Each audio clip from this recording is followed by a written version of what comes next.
Alright folks, we got some really good news for you. XRP went up today, but there's two reasons. It's been pumping the last 2 days because today was the deadline for the SEC to file their brief in the appeal against Ripple. Now, if they didn't file their brief, the case would be dropped. And I think a lot of people were hoping, because they did it basically at the 11th hour, that they just would forget or wouldn't file the brief. Obviously, they filed the brief, but that's not really a problem, because it's been reported by others and suggested by Ripple's legal counsel that indeed all these cases are just going to go away under the Trump administration, which would be beneficial, obviously, for Ripple, but also for Coinbase, Binance, and a host of other crypto companies.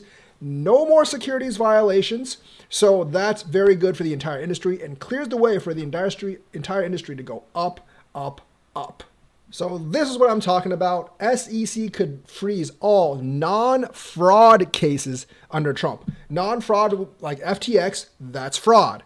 But Ripple, Binance, at least part of Binance, and Coinbase, those are not fraud, because those are basically unregistered securities cases, and those are in the fight whether they're securities or not. And many have been already classified as commodities. So those cases could definitely be frozen. And it's not only this, you got to check out this.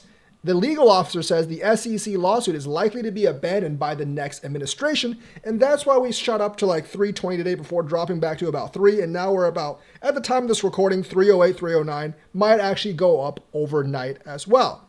But Ripple is not the only lawsuit that the SEC has filed against that's not fraud. For instance, look at all these lawsuits. SEC versus Cumberland.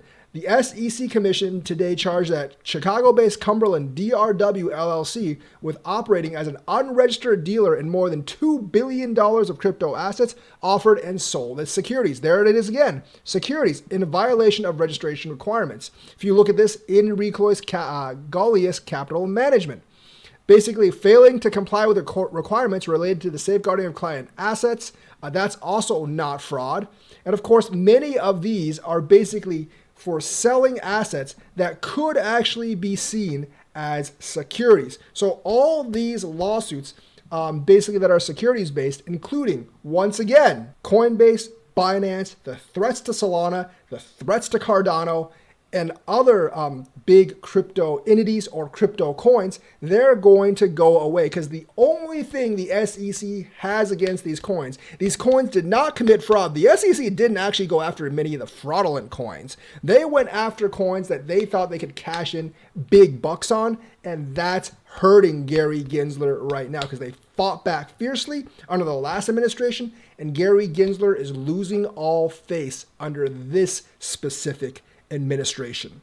And icing on the cake, Gary Gensler is not the only one leaving at that time. There's another Democratic commissioner that's anti-crypto that's also leaving at the same time, which means before Paul Atkins gets sworn in a couple of months, that's what I'm guessing the timeline is, Hester Pierce and Mark Yoda will have a 2-to-1 advantage in the pro-crypto field. So with that kind of vote, we have a lot of stuff being lined up, including one Solana ETF that's actually approaching the last deadline. And now that's more likely to get approved than it was before. And that would set off a big altcoin rally, because if that ETF gets approved, that means a lot of the other altcoin ETFs are going to get approved as well. So with the prospect of the ETF getting approved for Solana, and also all these tricky lawsuits going away, that can definitely spell altcoin season.